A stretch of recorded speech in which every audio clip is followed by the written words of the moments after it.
پاکستانیوں۔ امریکہ میں ایک حجام تھا۔ انوکھی بات یہ تھی کہ وہ اپنے گاہکوں سے پیسے بالکل نہ لیتا اور کہتا کہ میں اپنے شوق کی تکمیل کے ساتھ خدمت خلق کر رہا ہوں۔ ایک شخص نے بال کٹوائے، شیو بنوائی اور جب اجرت پوچھی تو حسب معمول حجام نے کہا کہ بھائی میرے لیے دعا کر دینا۔ اس شخص کی پھولوں اور گفٹ کی دکان تھی۔ اگلے دن جب حجام صبح دکان پر پہنچا تو وہاں پر پھول، گفٹ اور وش کارڈ آویزاں تھے۔ اس نے خوش دلی سے وہ لے لیے۔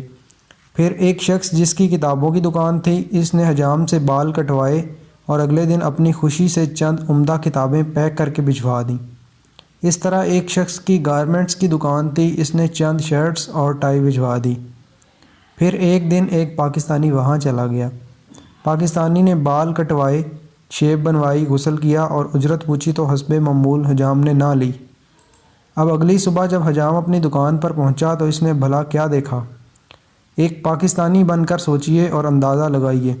جی ہاں، وہاں 50 کے قریب پاکستانی اس انتظار میں بیٹھے تھے کہ کب یہ دکان کھلے اور وہ سب مفت میں بال اور شیو بنوائیں۔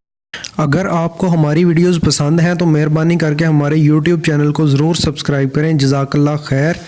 دن کی بہترین ویڈیوز دیکھنے کے لیے ڈیلی مورل ویڈیوز کو ضرور سبسکرائب کریں۔